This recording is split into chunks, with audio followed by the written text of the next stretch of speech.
Hello, welcome to Africa's Home. My name is Jean-Paul. I apologize, I am under the weather.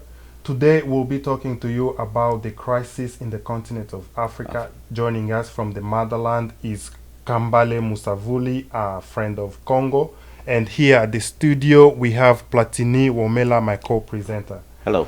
Kambale, thank you so much for joining us. Now, as today's topic is about the crisis in the continent, let's begin with Congo because we saw thousands gathered in the eastern part of the country. We are talking Beni, Butembo, Goma, Bukavu, even Ituri participated. They took the streets to demand MONUSCO to leave the country. Do you think this is a beginning of the change in the eastern part of the country? I think change started way before even now. It's the spirit of the Congolese. I want to look at the spirit of the Congolese fighting for change from colonialism to present as the same spirit. The people who live in that land, they never wanted to be dominated. They never wanted to be under oppression from any force. The latest force, unfortunately, is countries that are our neighbors. We've also had multinationals that have exploited us. We've had multilateral institutions such as the UN in the case of those protests. And the people who are protesting, they're saying something very clear. They said that since 1996, there's been a war waged by Rwanda and Uganda who invaded the Congo. And in that war, over 6 million Congolese have died. The UN forces came with a mission. They came with a mission to bring about peace and stability. MONUSCO, the UN forces in Congo, that's their mandate. How do you bring, the S in MONUSCO is for stability, right? So how do you bring peace and stability in DRC? And they have not been successful. What has happened specifically in the East is that you have had cases where few meters from the UN forces, villagers were massacred. Right, the UN forces watched as almost as the deny of power. In the past few years, they've used the excuse that they do not have a mandate to engage the rebels. They are there for destabilizing, stabilizing the situation, more so as an observer.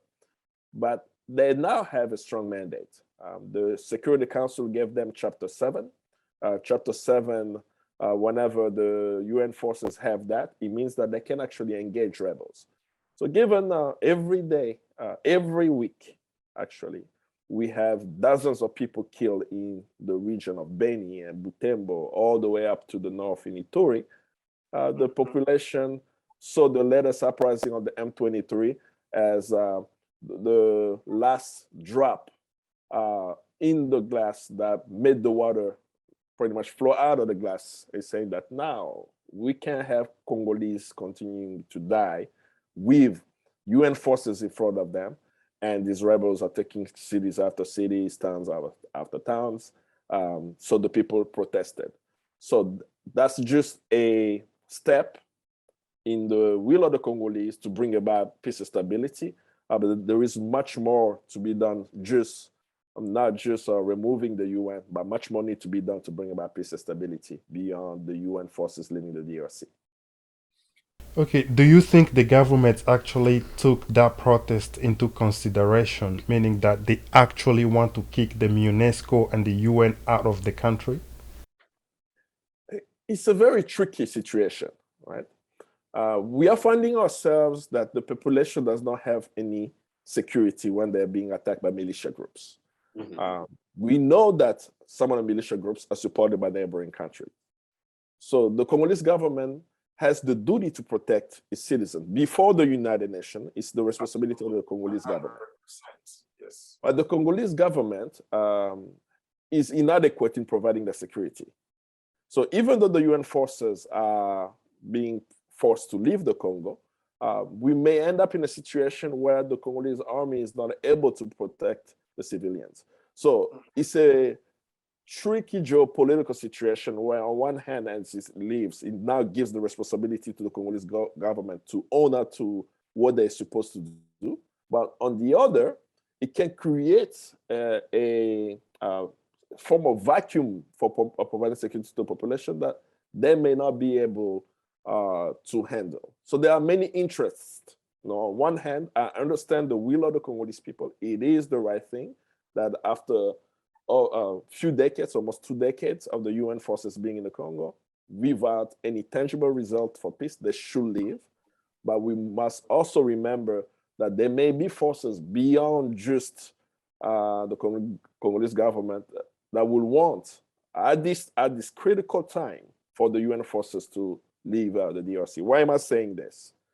This year, we've had attacks against the Congolese army, against UN forces. There was a helicopter, a UN helicopter that was brought down that had about 8 UN peacekeepers. One of them was Russian, if I'm not mistaken, and I forgot. Another was also from a European country, which I don't recall, and then 6 others from Asia. When the helicopter was brought down, there was an increased attack of the M23 to the forces that we didn't see before.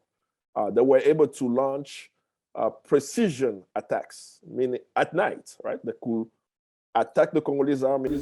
I'm sorry to cut you, but where was this attack, in the east? Yes, it was in the east, in the North Kivu province. Okay. And as these attacks were taking place, it became obvious that the M23 rebels had increased ability that they did not have before. And if you look at the UN group of experts reports, it documented that, and it clearly stated that the M23 is using sophisticated weapons. They also allege that the Rwandan government is supporting the M23 rebels and provided evidence, satellite evidence of Rwandan army forces in the Congo, weapons that were recovered, over 3 independent sources for every evidence that are provided, to show that we have enough evidence to show tangible support of a foreign force. And then there was also a counterattack of the Congolese army and the UN forces against the M23, which was successful. They were able to push them back. Then at the same time that this is happening, killings are continuing, and the population is asking rightfully for the UN forces to leave. If the UN forces leave right now as we speak, any of the areas where they have to leave, who is it going to benefit? In my view, it's going to benefit the M23 rebels. Why is it going to benefit the M23 rebels? They have taken over a town called Bunagana. Then they will not have any force stopping them from taking over more territories. And it's also happening at a critical time. It's happening at a critical time where the president, or I would say the former president of Kenya, Uhuru Kenyatta, organized in Nairobi peace negotiations with all rebels. And one of the rebels who did not want to participate fully in this peace negotiation was the M23 rebels. What were they asking for? The request of the M23 rebels was that the Congolese government need to abide by what they agreed to when they signed the peace accord on March 23rd, 2009. What most people do not actually do is to go read what they asked for. I read what they asked for. Right? Yeah. We have commanders of the M23 who raped women, who killed civilians, and you know what they've asked for? Amnesty. They do not want to be tried for any crimes they committed as rebels.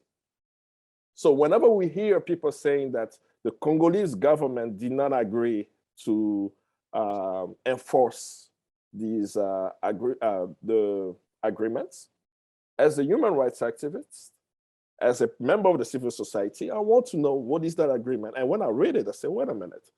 Did the Congolese people agree that those who have killed them, maimed their family members, raped their sisters and mothers and aunts and family members should go free. We Congolese people would never agree to that, right? Okay. And then when you hear the same rhetoric with diplomats, or not even that, that you hear an interview of Rwandan President Paul Kagame saying that to solve the problem of the Congo, the Congolese government should negotiate with the M23 rebels. They should go through solving the pending issues of these agreements, right? But no one is going back to read what the agreements are and why it's very hard and complicated to actually apply, because these are rebels who have been operating in the Congo, not just in 2022, not just in 2012, not just in 2009 when they signed this peace accord, but they have been in the Congo under different names of the same rebel group, right? Since 1996, when the war started in the Congo. And people lose that history. So that's why I say it's very tricky, the situation we are in as we discuss the leaving of the UN forces. For me, it's always cui bono. Who does it benefit?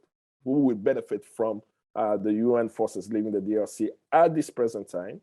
And that's what scares me, that we need to be much more lucid around the situation, but also understand where the Congolese population is at the present because of the inadequacy or inefficiency of the UN forces in the Congo. Yeah, I have a follow-up question for you, Mr. Kambale. So the UN definitely went into Congo 2 decades ago because the Congolese government wasn't able to push back the M23 rebels on their own. So they have been there trying to maintain the peace for all this time, and they have been siding with the government, right? Right. Okay. So where is the rage coming from right now with the people? Why do they want the United Nations out, knowing fully well that it's going to really create a huge vacuum, like you rightly said? Where is the rage coming from? If I was in Beni today, I will be in the street asking for the UN forces to leave. I literally, you put this in context, right? Few meters from you, you are seeing UN cars, and then you turn to your left, you're seeing your family members being killed with machetes. You will say, why are you standing there and not protecting us, right? So of course, what the people are saying is the right position to have, that we do not understand why they are not engaging in stopping the war. So if you are not going to stop the killing of the population, why are you there with 22,000 staff members, 19,000 of them being soldiers? But when now you start talking to UN diplomats, start talking to UN commanders. One I always quote is Patrick Cameron. He was the commander-in-chief of the UN forces around the 2000 era. And Patrick Cameron has always said that the conflict in the Congo cannot be solved by military power. You can put military pressure to stop it, but it's a very clear political problem. And until there is political will to end it, it will not end. So how do I translate what he shared, right? We know the perpetrator of the violence. Since 1996 to present, many reports have been published of who's supporting rebels, who's looting minerals, which companies have been involved. There are even reports that document UN forces also implicated in the looting of Congo's minerals, in the selling of weapons, in the raping of Congolese civilians. Right? So in terms of responsibilities, it's known who has done what. And we know who has the bigger responsibility according to the UN mapping exercise report. The UN mapping exercise report that was published in 2010 says that what's happening in the Congo are war crimes, crimes against humanity, and possible genocide if proven in a competent court, and singled out Rwanda for committing genocide in the Congo. Right? So now we have the evidence. Now, this report documented 617 incidents in the DRC of this mass violation of human rights and international humanitarian law. But there hasn't been any discussion around justice or holding people accountable. Why? I believe because the members of the the Security Council, the permanent member of the Security Council, have no will whatsoever to end the conflict in the Congo. And I'm going to single out the United States and the United Kingdom. These two countries have allies on the African continent involved in the killing in the Congo, involved in the pilfering of the resources, and they do not have the political will to hold them accountable to end the conflict in the Congo. They benefit from the conflict. Yes, it's strategic. It's strategic. Yeah. Now, now you talked about the UN mapping reports. Now, recently, the news, I mean, the information was leaked to the media that Rwanda is not only supplying the M23 with ammunition, they're actually supplying them with military and training them. The Rwandan spokesperson Yolande dismissed the allegation, stating that the government will not comment on such unpublished news. Now, what is your assessment on that? It's not the first time that this has happened.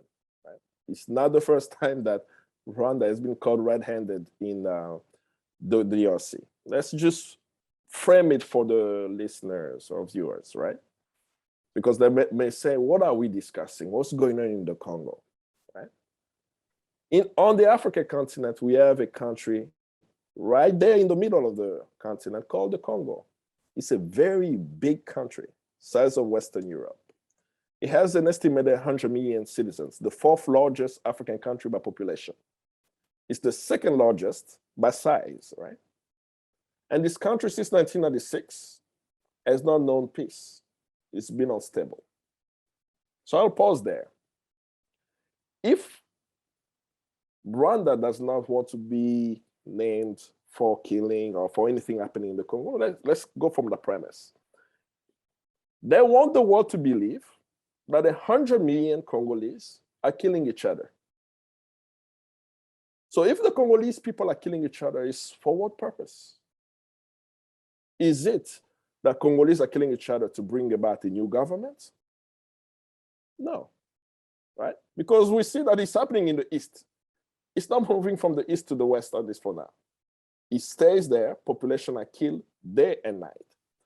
They want also the world to believe that Congolese love music, drink, and everything else, that they are not so intelligent to stop this conflict. Now, this is the country that created or had a man named Patrice Lumumba being born. Right? This is the country where, after 32 years, the Congolese were able to stop a dictatorship. Right? From the 1990s, Mobutu had one of the most brutal dictatorships on the African continent, but we know in the 1990s, the Congolese were able to bring about democracy in the country. This is a country, even though the war divided it, right? During the Congo War from 96 to present, it divided it into different parts where rebels control it almost as a state. I mean, you could go to the east in the region that was controlled by the RCD, which was the rebel group backed by Rwanda, that there was actually a cell phone company providing people with telephone numbers in that area in Rwanda area code. People may not understand what this means. Imagine you live in Nigeria, and then a region of Nigeria, the telephone in the area has the Ghana area code when you get your SIM card. That took place for a few years in Congo, that region was completely separated. So now let's go to what you ask. They've given the evidence. Rwanda says they don't want to comment on unfounded evidence. What's the evidence? The evidence is a drone video and photos of Rwandan troops in the DRC. This evidence was provided to Rwanda. This evidence is accessible also to the Congolese government and also accessible to the permanent members of the Security Council. So is she saying that the video is unfounded? So no, that's how you have to think about how politicians they use tricky languages. So it's unfounded. I say, okay, Yeah, right. Yeah. Sorry. Right. Sorry to interrupt, but Yolande, the spokesperson of Rwanda, she denied the allegation by saying it's unpublished, even though the evidence is there, as you stated. So if it's unpublished, but it was given to them, they have access to it. Because the methodology of the UN group of experts is to also provide the evidence to the perpetrator. I said, oh, we created this report, we're allowing you to provide comments. So why was it unpublished? That's what I'm trying to Why was understand. it How is it unpublished? unpublished? If it's accessible, anybody can access it. As you stated, the Congolese government can access it, Rwanda, everybody can access it. How is it unpublished? It is not.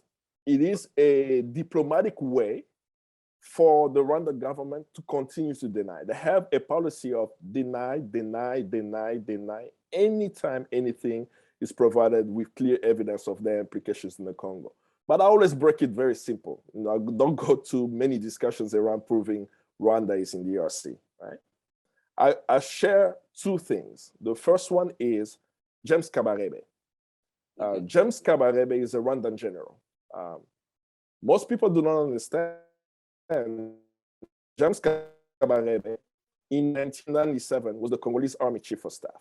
My brothers, we have a foreign nation that has its general in the Congo pretending to be Congolese. And I remember that vividly. Army Chief of Staff. It was at the highest level of the Congolese Army. James Kabarebe was the Congolese Army Chief of Staff. Yes. So at that time, Rwanda also denied the presence in the DRC. In 1997, Rwanda did not say that they were in DRC. James Kabarebe did not show up in Kinshasa in May 17th, 1997, when they took over power with Laurent Kabila. James Kabarebe did not say he's Rwandan. He said that he was Congolese, and that's how he became From Goma, I remember vividly, yes. So what happened for him today to be a military advisor to Paul Kagame? Rwandan soldiers were kicked out of the DRC in 1998. Yes. Right? In August of 1998, the Second Congo War started because Rwandan and Ugandan soldiers were asked to leave the DRC after it was noticed that they were not just there to help the Congolese, they were actually extracting minerals, and they were also abusing the Congolese population. And the president at the time, Laurent Kabila, did ask them to leave. So guess what? They denied they were in Congo.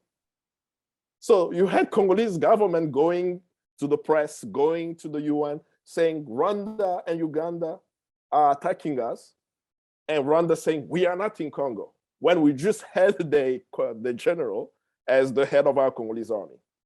They did the same thing in 2000, when we had the RCD, 1998 to about 2002. They denied their involvement. When the CNDP was created around 2006, they denied their involvement.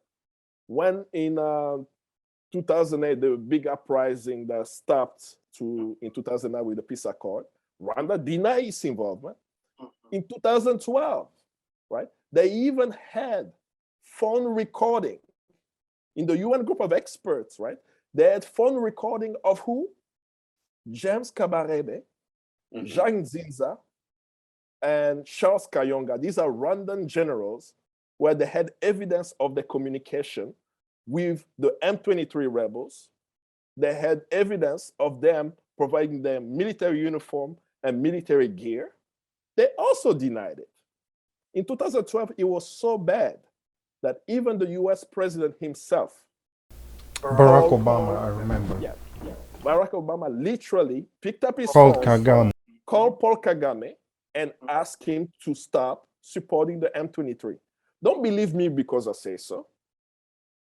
When I say it was so bad, right, that the president of the United States make a call to Rwanda, but he also published a readout of the phone conversation that he had with the Rwandan President Paul Kagame and posted it on the White House website. There was a press release from the White House stating President Barack Obama today made a phone call to the Rwandan president, and this was the discussion. that they should stop supporting Navy forces in the DRC. And the US in 2012, when Rwanda denied the evidence, right? The US in 2012 withheld $200,000 of military support to the Rwandan military. It's not that much money, right? It was a military training of, they call it IMET, training for Rwandan officers that was supposed to take place in the US. They just canceled that, right? To that program, which was for 200,000. So many people were saying that it's not that much money that the US withheld. But I said to people, this was the first time that the US actually took action, right? Even though it was small, but they withheld aid to Rwanda. Do you know the ripple effect of that action? When the US withheld aid to Rwanda, Sweden withheld financial aid to Rwanda. Netherlands did the same thing. The African Development Bank also withheld. So there was this international pressure on Rwanda to not support the M23. And you know what happened? On the field, the M23 was defeated. And they stopped engaging up until late last year, that we saw the resurgence of the M23. So 2012, they also denied. And of course, now they continue to deny. The evidence speaks for itself. It's a denying game, yeah. So it's totally, we are so used to Rwanda denying that at this juncture, we should look at the situation in the Congo the way we look at what happened in South Africa during the apartheid regime. Yeah. In South Africa, when we had the apartheid regime, they denied that they were exploiting the South Africans. They were telling the world that South Africans are living very well. No one is being mistreated here. Come and invest. Come and do ABCD. But everyone across the African continent said the same thing. Apartheid is a crime against humanity.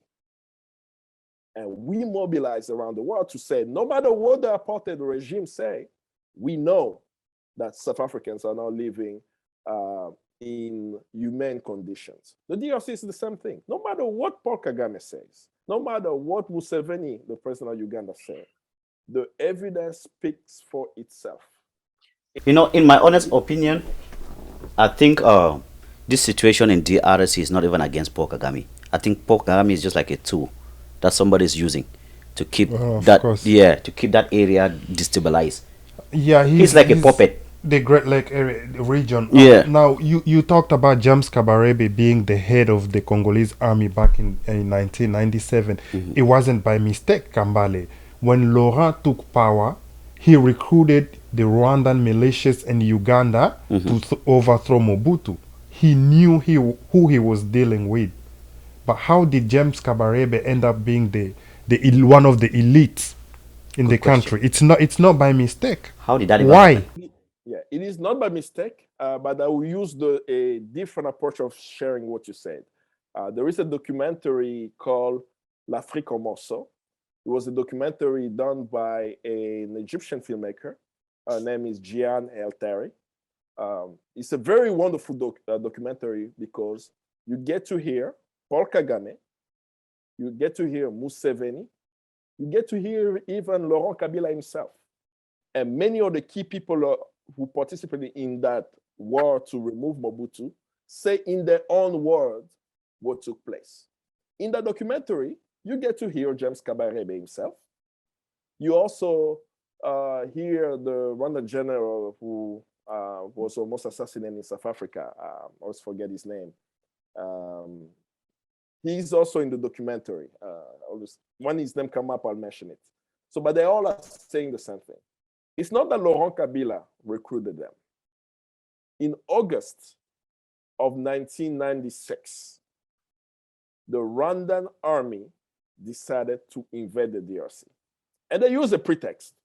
The pretext was that there are refugee camps around the border of Rwanda and Congo that have Rwandan refugees, and that these refugees, some of them are Hutu militias, who are crossing the border to Rwanda, that is going to come to actually stop them. Not because it's just said it, right? Actually, the Rwandan government sent an official letter to the UN saying this is what we are going to do. Now, when they started the campaign, they did not start it with the real narrative. They started it with a narrative where they recruited some Congolese. You have the Deogracias Bugera, you had the Bizi Makara, right, who are from the Mulenge community. Right. And they were now the spokesperson of the rebellion.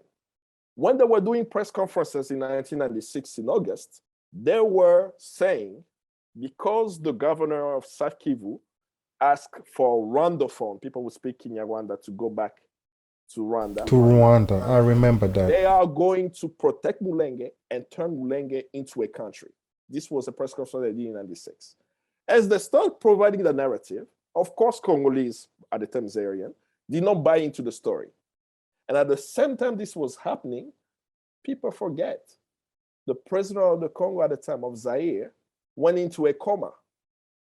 Yes. At the time they are invading, Mobutu went was for in a Switzerland. military checkup in Switzerland, and we get the news that the president of the Congo is in a coma. Yes. Right at the same time. And of course, Congolese are saying now, something is not right with this war. Now we are going to September. So you already have Rwandan troops inside of the Congo with Ugandan troops.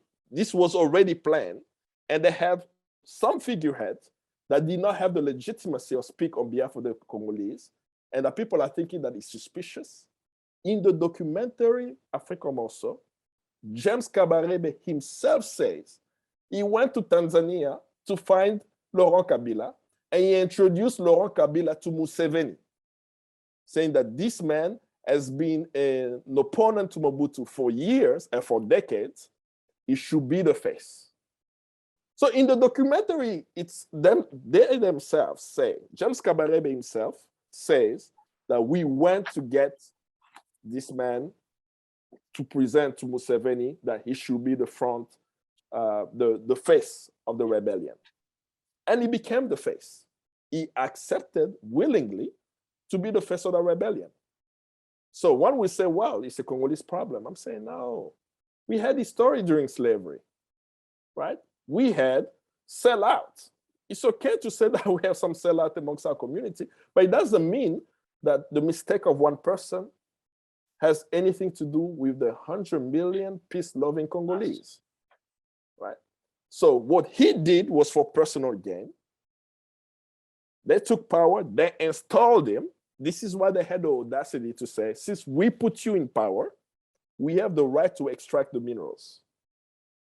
We have the right to take over territory. And the more Rwanda and Uganda became emboldened to exploit the Congo, Laurent Kabila took the courage to say they have to leave. Because if he did not say they have to leave, they would have taken over the whole country themselves. Because there was already tension in the Congo that very soon we start saying, wait a minute, we have a chief of staff of the Congolese army who does not speak French or Lingala. Who is he? He's always speaking English. Rwanda. Kiswahili, yeah. So people were slowly, I mean, few months, it's okay to say, oh, I'm Congolese. After a year, people said, no, these people are not Congolese. Who are they? Who did they come from? So it was a populist action of Laurent Kabila to come back to his senses and letting the Congolese people know that we actually have Rwandan and Ugandan soldiers there.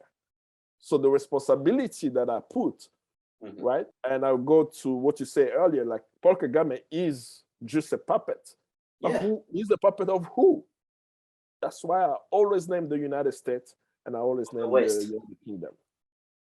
Now, yeah, Kambale, what do you think that will restore peace and stability in the Congo? Do you think it will take the international community or the West or the uprising of the Congolese people? I fall in line with the view of Kwame Nkrumah on the Congo. He wrote a book called Challenge of the Congo. In that book, he talks about what we are facing today. He was speaking about it already in the 60s, that because of Congo's size, its wealth, for the foreseeable future, we will always have predators coming to destabilize the country or putting leaders in the country that will serve their interest. So Congolese need to understand that. But as we fight on the inside, we also have to have people on the outside fighting for outside forces. Mm-hmm. It's not enough for Congolese to just rise up and change their country themselves. Because who they're fighting, the forces against them are not just in Kinshasa. They're not just in Kigali. They're not just in Kampala. They're also in Washington and London. Mm-hmm. Yeah. So no matter what you do on the inside, if you don't have an outside strategy, it will not work. So Kwame Nkrumah said that for Congo to be free, you need an inside strategy and an outside strategy.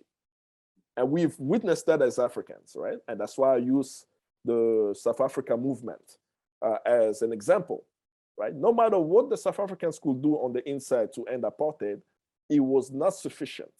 They also needed to mobilize the world, right? And the world that I'm mobilizing, that I will want us to actually mobilize, is not the international community. I believe Africa is home. I believe that someone in Algeria should feel the pain of the Congolese and say that what's happening there matters to them. I believe that anyone in Nigeria, especially after what happened in Lekki, the Lekki massacre, mm-hmm. will sympathize with what's happening with the Congolese and start seeing that all of our African problems in the end falls on having resources that's not benefiting the people and leaders imposed on them, and that they join the Congolese in the fight for change. Congolese are fighting. They were successful. I mean, think about it, right?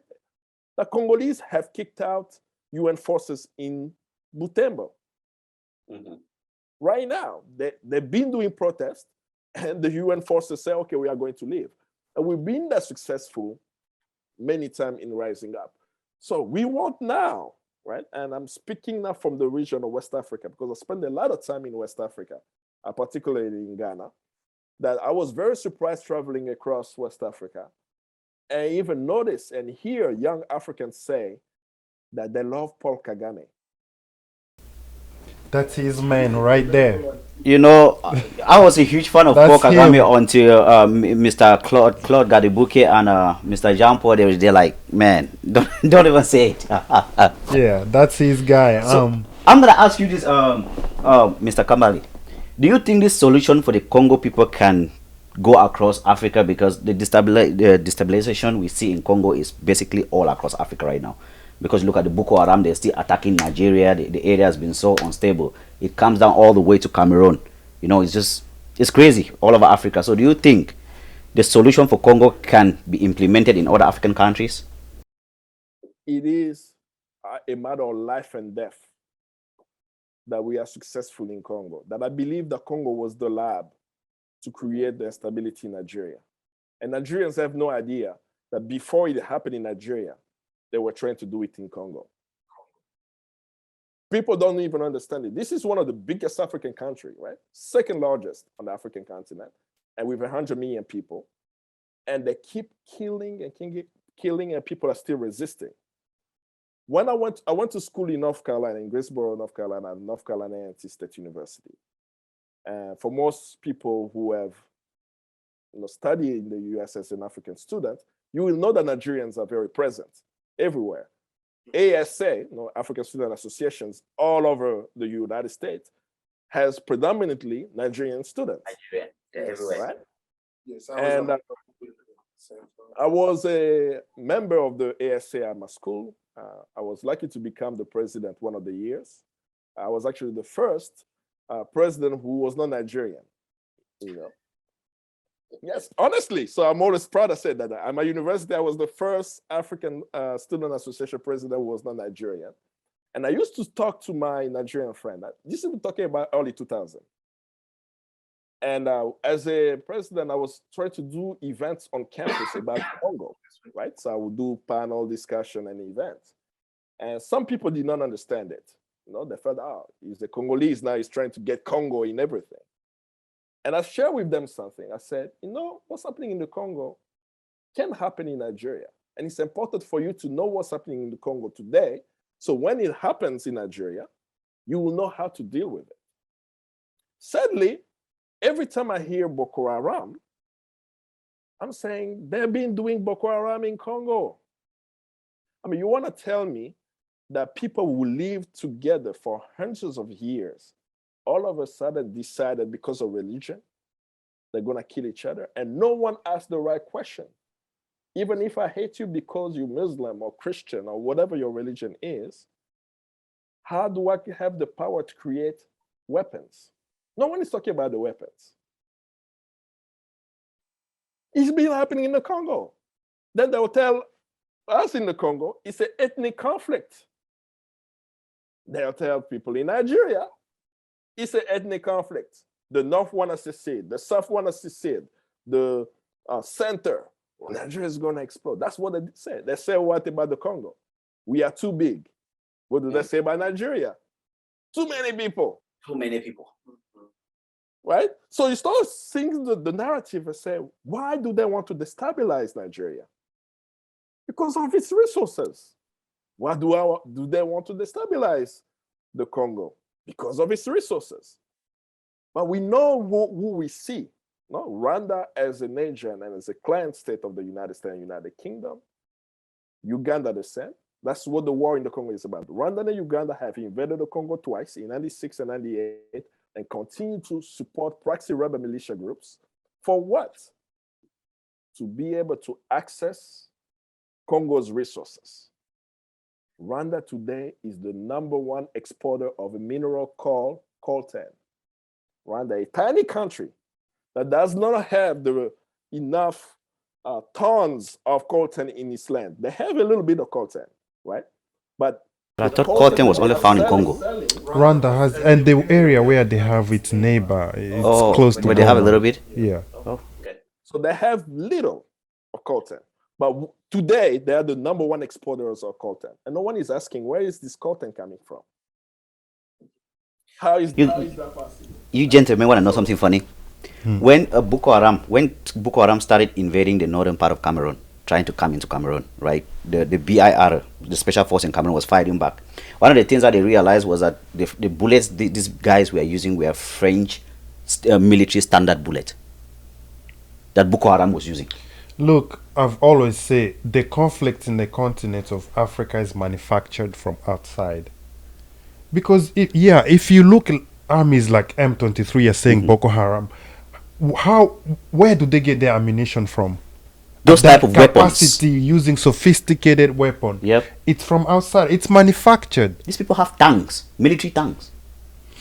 It's manufactured from outside. It's not something that it's started in the continent. Now, the topic was the crisis in the continent. We took a lot of time talking about Congo because Congo is more recent. It's more recent, yeah. To many, the war, the situation in Congo is just a history.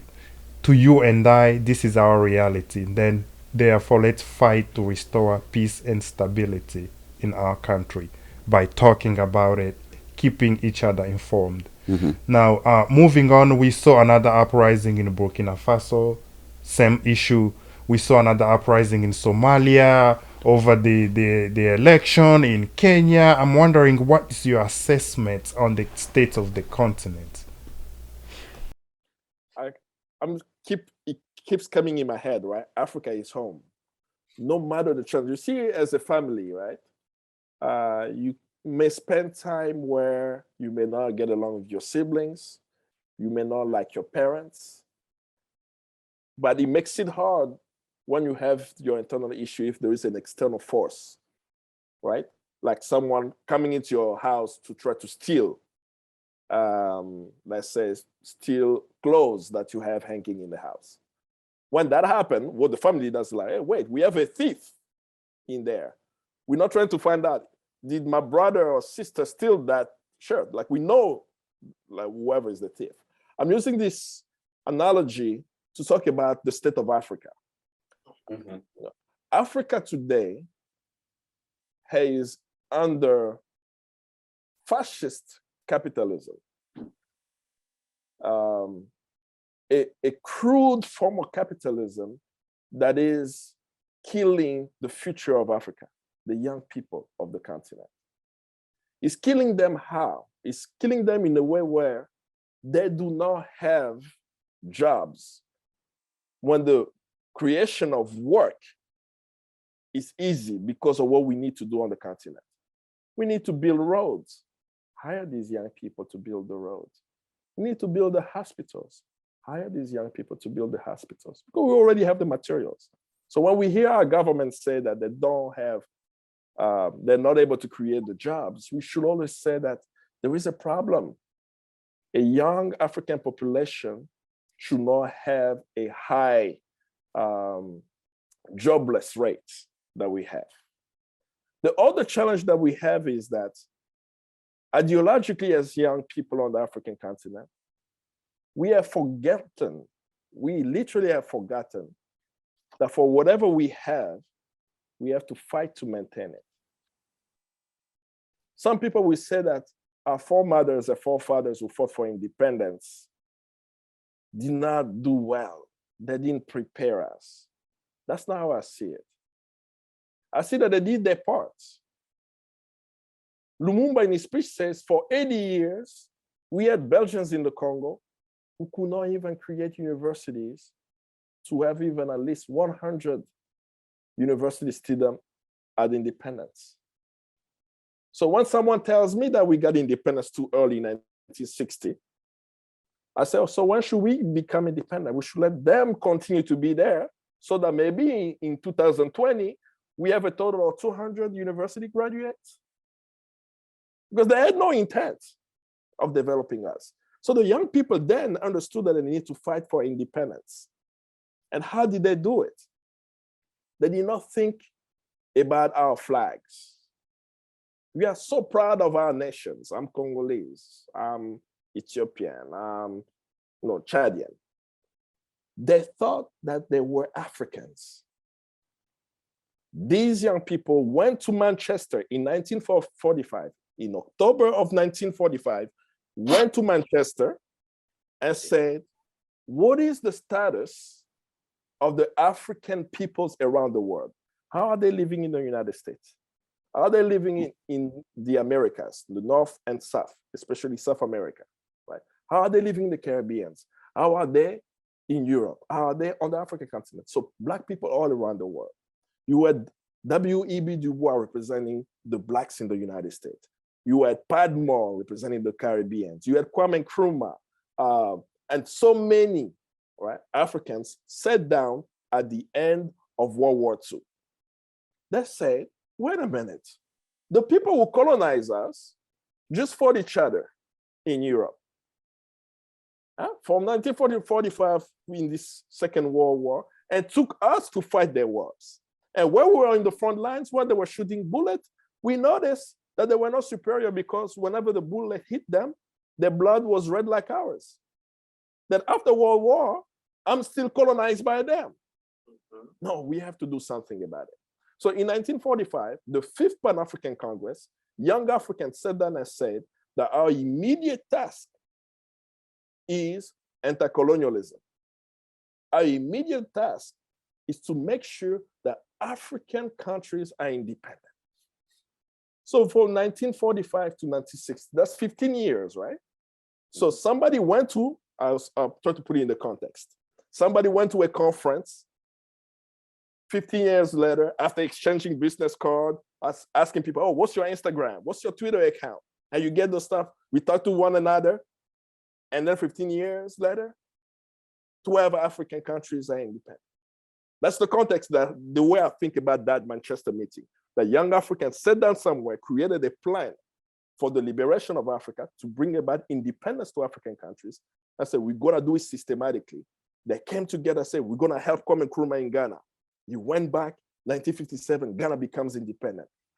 When Ghana becomes independent, it becomes now the liberated zone, getting other Africans to come. 1958, a year after he becomes president, what does he do? He organizes the All-African People's Conference. Who comes to the conference? Patrice Lumumba, Gaston Diomi, and Joseph Ngalula. These were the 3 Congolese who came to Accra in 1948 discussing with other Africans. You had Fanon, who was also there. Franz Fanon actually participated in the 1958 conference. They all are thinking, okay, we have a few African countries that are becoming independent. Let's do more plans. By 1960, 12 African countries are independent. So when I even talk about the Congolese independence, right? Because every June 30th, we celebrate the independence of the Congo. That's right. Mm-hmm. Yeah. And I said, it's not about the Congo, actually. It's about Africa. The independence of the Congo was not a Congolese affair.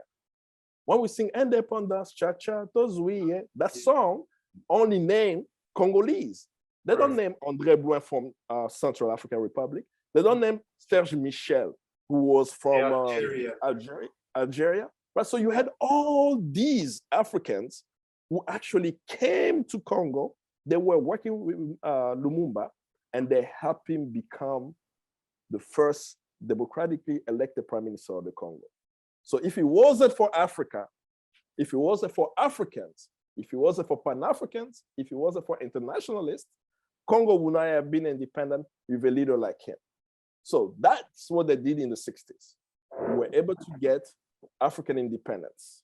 So today, what is our task? We said that our elders were successful at gaining political independence, but we still have the question of the economic independence.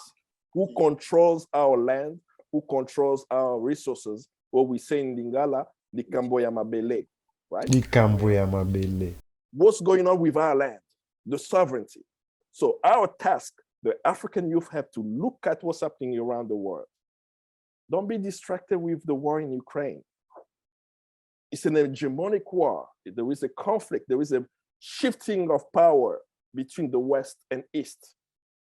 What did Nkrumah say? We neither looking east nor west. We're looking forward. Why are we looking forward? Because we have to build roads for our children. We have to build schools for our family members. We have to build hospitals for our compatriots. Africa still needs that. How will we achieve that? I will say, let's go back to 1945 and what we say. We said that we need a United States of Africa under scientific socialism. What does that actually mean? Is that even possible? Yes, it's possible. We did it in Ghana, right? How do I explain it? Kwame Nkrumah said, well, Ghana must be developed. I'm trying to paraphrase and tell a story. Ghana should be developed. I'm looking at New York City. I'm loving these nice buildings. I'm looking at Paris. Oh, this beautiful Tour Eiffel. We should have these nice roads that we see in the West. But how did they do it? They had to take Africans as slaves for 400 years and made them work for free. Free labor. So should we catch slaves today? Where are we going to catch slaves to work for us for free in Africa? One, we cannot do it, right? It's inhumane. And two, it's not an option available to us. So they accumulated this capital to build what they had with free labor. So they have 400-year advance of free money. But we cannot use that. So Kwame Nkrumah said, okay, that's not a problem. But he looked in Ghana and said, what do I have in Ghana? He said, oh, wait a minute. I have cocoa. I have gold. I have oil. And then he said, maybe I should take these mineral resources, develop it, refine it, sell it, and make money. And then after I make money, take the money, build roads, build hospitals, build schools, and have a decent life. He did it. He built 700 factories. The road that he built from Accra to Tema, still today, is still working. That Kwame Nkrumah built. He was able to support Guinea. Whenever the French left Guinea, who bailed out Guinea? Sékou Touré. Right? They took everything. Ghana gave Guinea money because the French took everything that was there. So we did it before. Can we do it now? Let's look at the Congo. Can we think that, oh, wait a minute, we have an African country that does not have electricity. But what can we do in Congo? If Congo is free, we can have a hydro dam, right? And harness the power of the Congo River and give electricity even for free for the entire African continent. That's what the Congo River can do today.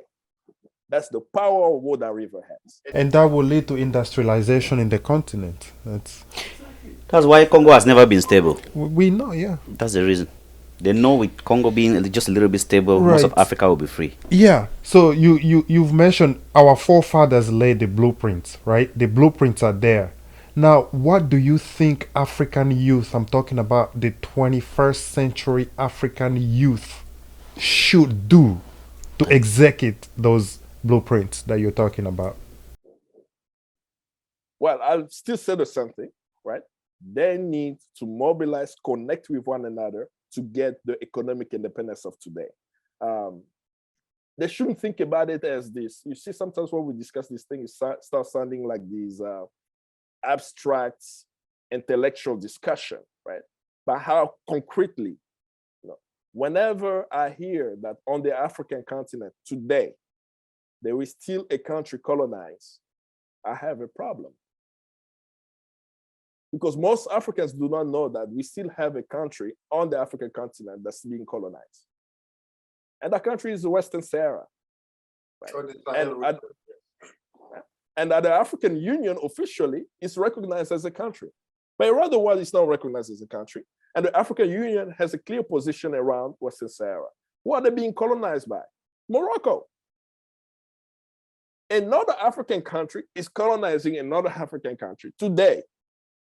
Are we in the Congo saying that, hey, we need to be in solidarity with the people there?